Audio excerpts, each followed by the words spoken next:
Hey everybody, I'm Waqas. I'm a third year internal medicine resident at NYU in the clinical investigator track. For medical school, I went to UT Southwestern in Dallas, Texas, which is where I grew up. And there I was involved in a project for my dissertation on the financial and clinical utility of foundation medicine testing at our institution's cancer center. In this video and in the podcast today, I'll be talking a little bit about how I got involved in research, some tips and tricks I would give to a younger version of myself trying to navigate a career in medicine and research, and also just some general advice I would give for internal medicine residents trying to forge a path towards being an oncologist and trying to figure out how to balance research with all the clinical duties and responsibilities that you have. Most of my research in the past 2 or 3 years has been involved in the melanoma space at NYU, and I've also published a lot on health price transparency, just given my public health and economics background. One of my key publications was a research letter in JAMA that was published looking at compliance of hospitals with different price transparency laws that are now required to be followed. And most of my future research that I hope to be involved in as an aspiring oncologist are really involved in trying to figure out ways to bring new therapies and therapeutics to patients.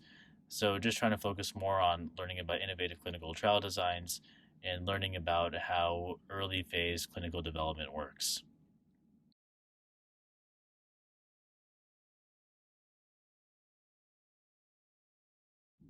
So a really common question that I get is how do you actually get started in research, especially if you didn't have much of a background in it as an undergraduate student or you did any kind of graduate work before medical school. One thing I really say is that your research productivity and your success of research, especially early on, is really self-paced, but also driven by your choice of mentorship.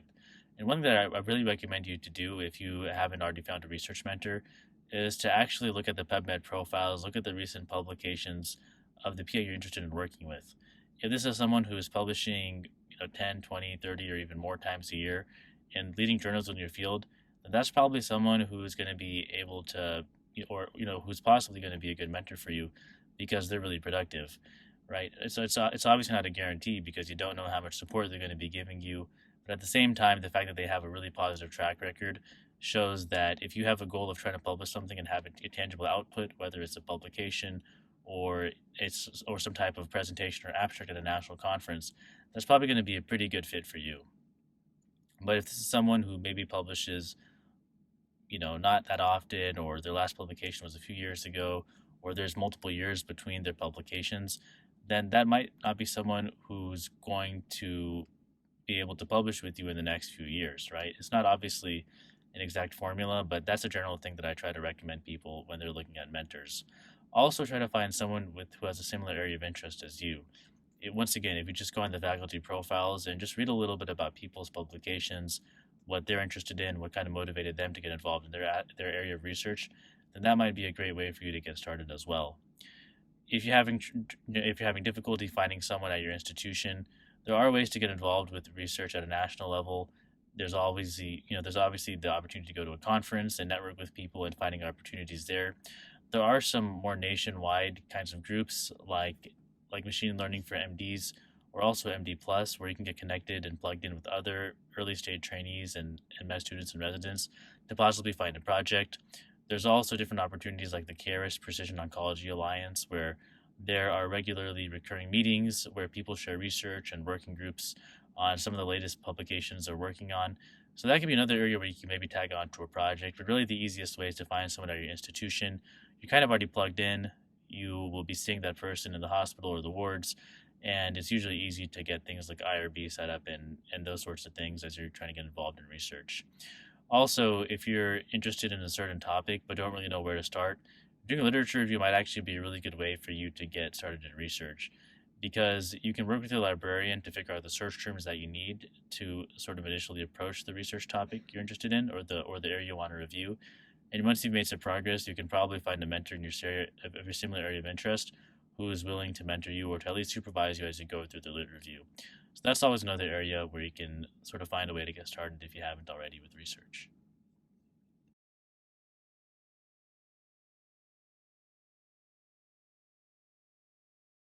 So you found a potential mentor, you found a potential area of research that you're interested in. What's the next step? How do you actually explore a topic substantially and in a way that you'll be able to work towards an eventual publication? I can sort of explain this by giving a personal example. I recently become interested in early cancer detection and the role of liquid biopsies for multi-cancer early detection, which is the idea that just through doing a blood test or by sampling fluid in a more minimally invasive way, you can actually test for a variety of different cancers with different kinds of technologies and get a better sense of a patient's prognosis or risk for cancer in the near or long term. There's obviously a lot of debate about the utility of this compared to a single cancer screening that we have that's recommended by the USPSTF, but that's obviously sort of beyond the scope of our discussion today. What I did to kind of learn more about this topic was just by looking at some of the key reviews in big journals and finding the different perspectives on multi-cancer early detection. Who are the proponents of it? Who are the opponents of it? What's the kind of discussion that you're seeing in some of the leading reviews and leading systematic reviews and perspective pieces in big journals. Also, I know that this might be a little bit tedious, but it's always good to figure out the affiliation of the authors and the place where the article is being published. What you'll notice is that in any really niche field of research, it's always a small world. So you might be reading a paper, then you see someone from your institution who's on a paper, or you might recognize one of your PIs or one of your collaborators who's on that same piece. And that might be a good way to get an introduction or to learn more about that specific piece of research. So once again, for me, I looked at the different review articles. I looked at the economics of multi-cancer detection. I looked at some articles that review the science behind it, the different kinds of methods, whether they be methylation or looking at microRNAs or about looking at extracellular vesicles or looking at proteomics, different kinds of approaches that are being done to really capture liquid biopsies for cancer detection. And the second thing I would say is beyond just reading on your own is go to your mentor. This is where mentorship is really important. Be able to ask them questions, be able to ask how the topic that you're looking at or the approach you're taking is a little bit new or different from what's being done conventionally. And this will give you a really good sense of how you can target your literature research. And just bring a clipboard, take notes, and once you have a really good sense, at least of the basics of the area you're looking at, you'll probably be in a good space to where you can continue your research project.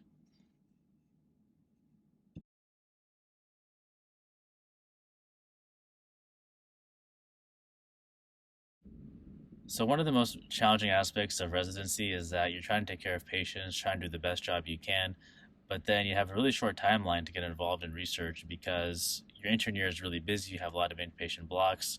You obviously don't have that many weekends off. And during second year, you're kind of working, getting more involved with oncology or this fellowship that you're interested in. And then boom, end of second year hits you. You have to start looking into ERAS and getting rec letters and writing a personal statement. And if you haven't really done that much research, it can be all sort of overwhelming and it can kind of come up on you pretty quick. Obviously, patient care comes first as a resident. But with that being said, there's a lot of ways to maximize your research productivity and make sure that you're on a steady platform during your training. The first thing is you really have to know your schedule. There's a lot of residency programs, including my own, that follow the X plus Y schedule, where you have a number of inpatient weeks followed by a number of outpatient weeks. And this is great because, as you all are probably aware, during your inpatient time, you don't have many weekends off, you're working late, you're really trying to focus on taking the best care you can of sick patients. You may not have the mental bandwidth at the time to intensively focus on one part of your project for multiple hours, maybe aside on your off day if you have time on that time. But during outpatient blocks, you're working 9 to 5, you have weekends off, you're in a more sort of relaxed and predictable setting. You know you're going to go home at a certain time. This is the time where you're really able to make progress in your projects. Now, one pitfall that you're going to run into if you're only working on a single project is that you're doing all this great work, but then when it comes time for your outpatient block, there's some kind of roadblock, right? You need access to a data set. Your PIs need a little bit extra time to get back to you because they're on vacation or they're at a conference or traveling, or there's some kind of roadblock that's preventing you from taking the next step. And by the time the roadblock is solved, you're back on your inpatient block, back to being really busy, and you end up losing a couple months of making progress on your research. What you need to do, or possible, is to be involved in multiple projects. Of course, they should be of reasonable time commitments. I'll work with you, but the good thing is by being involved in multiple projects is when one thing becomes a little bit calmer, less busy, you're able to kind of turn your eyes and gaze towards the other project and make some more progress on that one. Second thing I'll say is that you really need to be prepared and know your timeline, right? If you want to apply for ASCO, know the deadlines for the ASCO conference or for the trainee aspect of the conference where you can present, know the deadlines, so that way you have at least somewhat of a finished product or something that you can present and sort of move on to make your research have some kind of tangible output. Next thing I'll say is take ownership of your project. Instead of being involved in a lot of projects where you're the third or fourth author or have a more peripheral role, don't really know what's going on with the actual paper itself, aren't fully responsible for all aspects of the paper, be the first author. When it comes to talking about your research, you want to be able to show that you took a project from conception all the way to doing the manuscript preparation and submission. And it often becomes a very meaningful experience. You'll be able to learn about all aspects of the research process, and you're able to describe it more articulately as well. Another advice that one of my mentors gave me is that if you write a sentence a day, no matter what, you'll find that that you can speed up your research quite a bit. So I know that it's really hard, as I said, to do research during your inpatient blocks. But even if you can find a really mini small task for your project, whether it's like literally writing a sentence or just even not even doing the data analysis, but just planning what kinds of tables or figures you want, or just kind of knowing where to find the data, or sending an email to one of your collaborators or someone who's collecting data with you. If you just do a mini task during your inpatient blocks or really busy days, those things will eventually add up, and it'll make your time easier once you have a little bit more flexibility to work on the next steps of your project. So while it is difficult to be productive during your residency, and you're obviously focused on being as good of a clinician as you can, there are ways to kind of mold yourself towards that next step of fellowship where you can specialize yourself in certain therapeutic area, certain modality, or certain aspect of cancer care.